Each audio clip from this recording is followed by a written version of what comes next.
For over 200 years, Oak Island has guarded its secrets with deadly precision. Treasure hunters have died. Fortunes have been lost. And the mystery has only deepened with every shovel of dirt. But today, everything changes.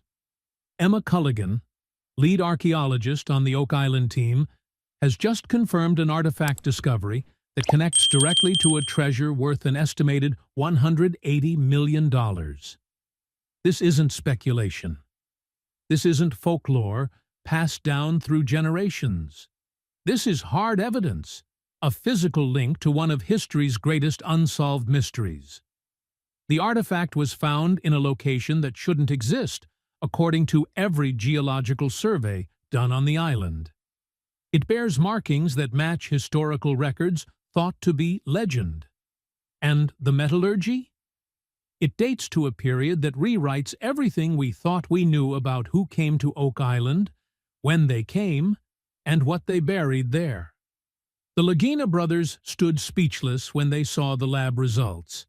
Veteran researchers who've spent decades on this island openly admitted they'd never seen anything like it. And Emma Culligan, known for her measured scientific approach, made a statement that sent shockwaves through the archaeological community. This changes the entire timeline of the Oak Island mystery. Hit subscribe and buckle up, because what was found, where it was found, and what it means for the legendary money pit will shake the foundations of everything you thought you knew about Oak Island.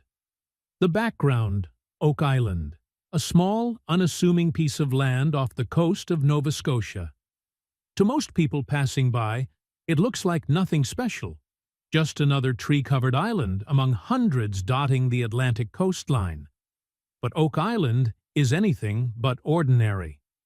The mystery began in 1795 when three young men discovered a circular depression in the ground beneath an old oak tree. Convinced they'd found a pirate's treasure, they started digging. What they found instead was something far stranger: layers of wooden platforms every 10 feet, precisely engineered flood tunnels designed to protect whatever lay below, and a system so sophisticated it seemed impossible for the era. They called it the Money Pit, and for the next 2 centuries it would claim lives, fortunes, and the sanity of everyone who dared to solve it. 6 people have died trying to uncover Oak Island's secrets. Millions of dollars have been poured into the ground. Companies have gone bankrupt. Families have been torn apart. And still, the island kept its silence. Theories about what's buried there range from the plausible to the fantastic. Some believe it's Captain Kidd's pirate treasure. Others point to the Knights Templar fleeing Europe with sacred religious artifacts. There are claims of Shakespeare's lost manuscripts, Marie Antoinette's jewels, the Ark of the Covenant, and even evidence of pre-Columbian contact with the Americas. For years, the search was carried out by treasure hunters with more enthusiasm than expertise. Holes were dug randomly, shafts collapsed, evidence was destroyed or lost. The island became a chaotic maze of tunnels, pits, and excavations with no clear strategy. Then came Rick and Marty Lagina. The brothers from Michigan brought something Oak Island had never seen before: a systematic, scientific approach backed by serious money and cutting-edge technology. They assembled a team of experts from various fields: geologists, historians, archaeologists, engineers, and metallurgists. And at the center of their archaeological efforts was Emma Culligan. Emma wasn't a treasure hunter. She was a trained archaeologist with degrees from prestigious universities and experience on dig sites around the world. When she first arrived on Oak Island, she was skeptical. Another wild goose chase funded by people who'd watched too many adventure movies. But something about the island intrigued her. The precision of the flood tunnels, the deliberate engineering of the booby traps, the scatter of artifacts that hinted at multiple time periods and cultures. This wasn't random. Someone had gone to extraordinary lengths to hide something on this island. Emma's approach was methodical and scientific. Every artifact was catalogued, dated, and analyzed. Every excavation was documented with precision. She wasn't interested in wild theories or dramatic treasure reveals. She wanted facts. And over the years, those facts began to tell a story that even she hadn't expected. Medieval coins were found in areas untouched since the 1700s. Lead cross pendants bearing Templar symbols emerged from beneath layers of undisturbed earth. Wooden structures carbon-dated to periods long before the money pit's supposed creation. And most intriguingly, traces of gold, silver, and precious metals scattered across the island, in patterns that suggested something massive had once been present. But nothing Emma had found in all her years on Oak Island prepared her for what would emerge from Lot 5. The discovery. The excavation of Lot 5 wasn't supposed to be significant. It was a routine investigation, one of dozens conducted across the island as the team methodically mapped Oak Island's underground structure. Ground-penetrating radar had detected an anomaly, a void space that didn't match the surrounding geology. Emma supervised the dig personally, expecting another empty chamber or collapsed tunnel. The team worked carefully, removing earth layer by layer, documenting everything as they went. 3 feet down, they hit something unexpected, a stone formation that appeared deliberately placed. Not a natural rock outcropping, but carefully arranged slabs creating what looked like a sealed chamber. Emma's pulse quickened. This was different. The crew worked with increased caution, exposing more of the structure. It was a stone box, roughly 4 feet square, sealed with a technique that showed remarkable skill. The stones fit together so precisely that barely a sliver of light could pass between them. "We need to open this carefully," Emma instructed, her voice tight with controlled excitement. "Document everything. I want photos from every angle before we move a single stone." Hours were spent photographing, measuring, and recording. When they finally removed the top layer of stones, what lay beneath took everyone's breath away. Inside the chamber, preserved by the sealed environment, was a leather-wrapped bundle. The leather had deteriorated, but whatever it protected had survived remarkably intact. Emma's hands trembled slightly as she carefully lifted the bundle. It was heavier than expected, far heavier than leather and cloth alone could account for. With agonizing slowness, she peeled back the layers. And there it was. A metal box, approximately 12 inches long and 8 inches wide, covered in intricate engravings. But it wasn't just any metal box. Even under centuries of patina, Emma could see the gleam of gold inlay, the precision of the craftsmanship, the deliberate artistry of its creation. The team crowded around, their excavation tools forgotten. Rick Lagina leaned in, his eyes wide. "What is it?" "I don't know yet," Emma whispered, "but it's significant." The box was transported to their lab facility with extraordinary care. Under controlled lighting and temperature, Emma began the painstaking process of examination. The engravings were the first clue. They weren't decorative. They were symbols, a complex series of markings that appeared to be a combination of medieval Latin, nautical navigation symbols, and what looked like coded messages. A specialist in medieval manuscripts was brought in via video call. His reaction was immediate and visceral. "Those symbols, I've seen them before, in Templar documents from the 13th century. But it was the metallurgical analysis that truly shocked everyone." Samples from the box's composition were sent to 3 independent labs. The results came back within days, and they were unanimous.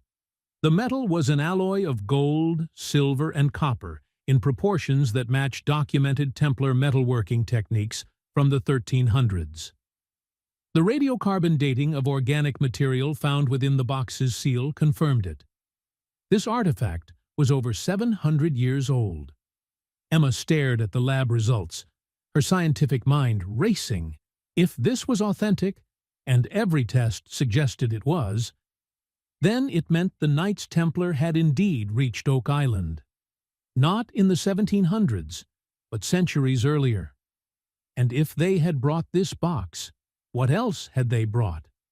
But the real bombshell came when they opened the box. Inside, wrapped in silk that had somehow survived the centuries, was a detailed map. Not a crude drawing, but a precisely rendered document showing Oak Island's coastline, marked with symbols and coordinates. And at the center of the map, marked with a golden seal, was the money pit. Beside the map was something even more extraordinary, a manifest, a list written in medieval Latin, documenting the contents of multiple shipments to the Island of Protection. The items listed included religious relics, gold bullion, ancient texts, and artifacts of immense historical and monetary value. The total estimated worth, calculated by the team's historian using modern valuations for comparable items? $180 million. At minimum. Emma read the manifest 3 times, each reading confirming what she already knew. This was the proof everyone had been searching for. Not just evidence that treasure had been buried on Oak Island, but documentation of exactly what it was and why it was there. She lifted her eyes from the document and spoke the words that would change everything. This changes the entire timeline of the Oak Island mystery. The confirmation. The next 48 hours were a controlled frenzy. Emma assembled a team of experts from around the world via secure video conferences. Each specialist examined high-resolution images of the box, the map, and the manifest. Medieval historians, metallurgists, linguistic experts, and authentication specialists all weighed in. The consensus was overwhelming. The artifact was authentic. Dr. Michael Hartley, a leading expert on Templar history from Oxford, stated it plainly. If this is a forgery, it's the most sophisticated and expensive forgery ever created. The metallurgy alone would require knowledge and techniques that simply weren't available to anyone outside of specialized academic circles until the late 20th century. But authentication was only the first step. The real work was deciphering what the map and manifest were telling them. Emma spent days poring over the documents with translation experts. The medieval Latin was archaic, filled with terminology that hadn't been used in 700 years. But slowly, a picture emerged. The Knights Templar, facing persecution and dissolution in the early 1300s, had orchestrated one of history's most audacious escapes. A fleet of ships, loaded with the Order's most precious treasures, had vanished from European ports. Historical records showed they simply disappeared, and for centuries, scholars debated where they went. Now, the map provided an answer. They came to Oak Island. The manifest detailed multiple voyages over several years.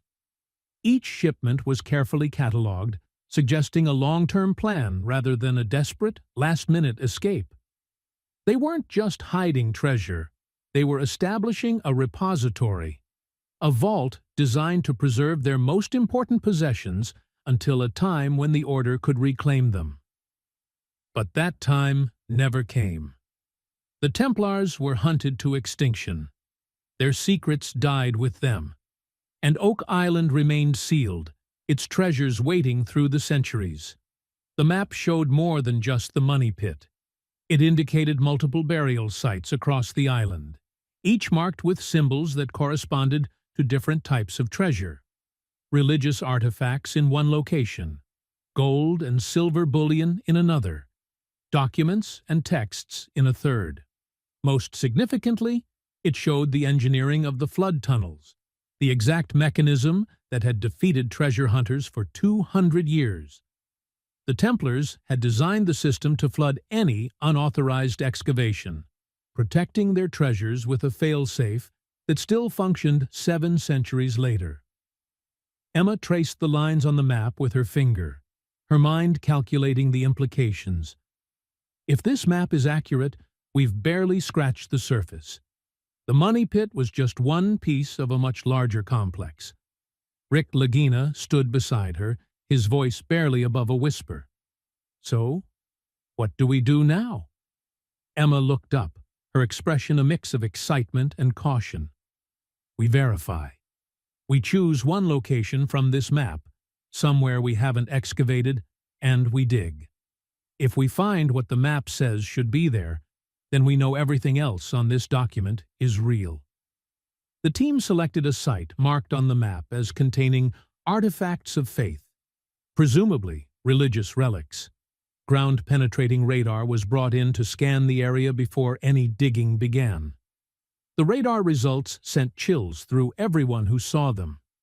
Deep underground, exactly where the map indicated, was a void space, and inside that void, the radar showed multiple objects of varying densities arranged in a deliberate pattern. Something was there, and it was exactly where a 700-year-old map said it would be. The implications. News of Emma's confirmation spread through the archaeological and historical communities like wildfire. Peer-reviewed journals requested detailed reports. Museums expressed interest in displaying the artifact. Documentary crews from around the world contacted the Lagina brothers seeking exclusive access. The story hit major news outlets, not in the treasure hunting sections, but in serious archaeological coverage. This wasn't amateur treasure hunting anymore. This was legitimate historical discovery with profound implications for our understanding of pre-Columbian contact with the Americas. Dr. Sarah Chen, a historian specializing in medieval trade routes, published a response that captured the magnitude.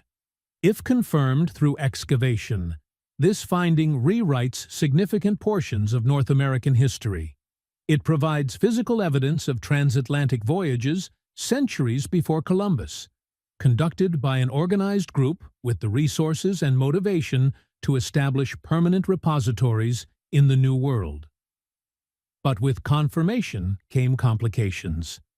The Canadian government took immediate interest. Oak Island, while privately owned, fell under national heritage regulations for significant archaeological discoveries. Representatives arrived to assess whether the site needed to be designated as a protected historical location. Legal experts weighed in on ownership rights. If the $180 million treasure was real, who owned it? The Laginas, who owned the land? The Canadian government? The modern descendants of the Templar Order? The questions were complex. Rival treasure hunting teams, who'd spent years dismissing Oak Island as a wild goose chase, suddenly reversed their positions. Some claimed they'd been about to make similar discoveries.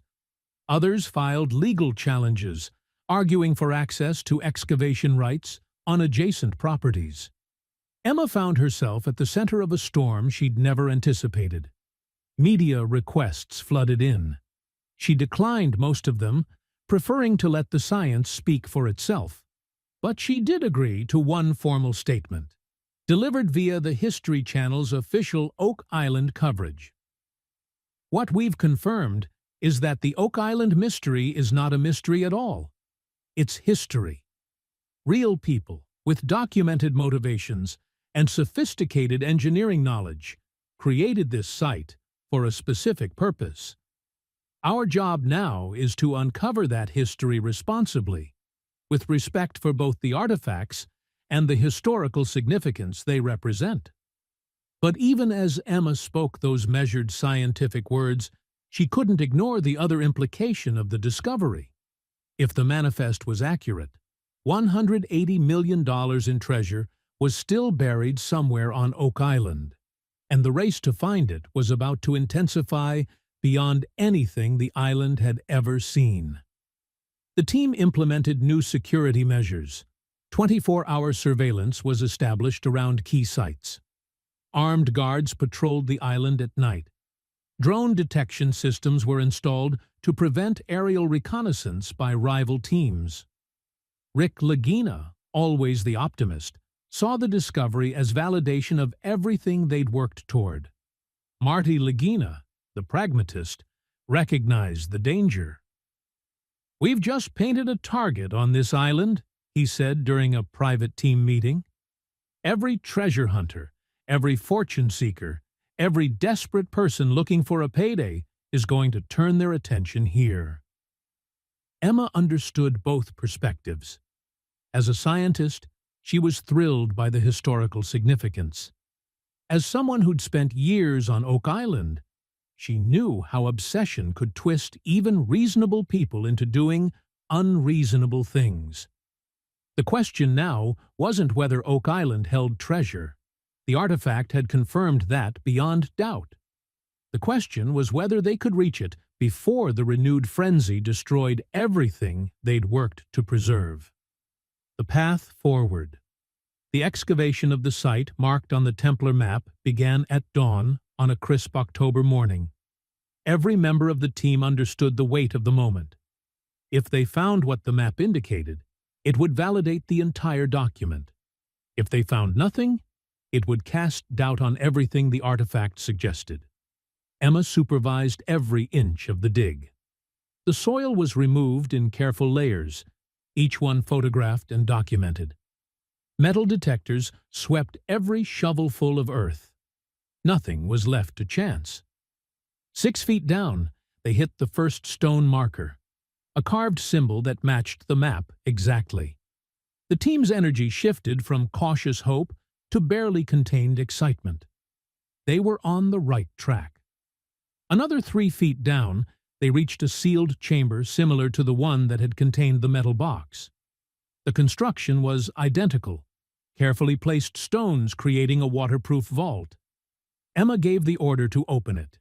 Inside, wrapped in deteriorated cloth, were 3 objects. The first was a bronze cross, ornate and heavy, bearing Templar symbols. The second was a small reliquary box, still sealed, presumably containing religious artifacts of significance.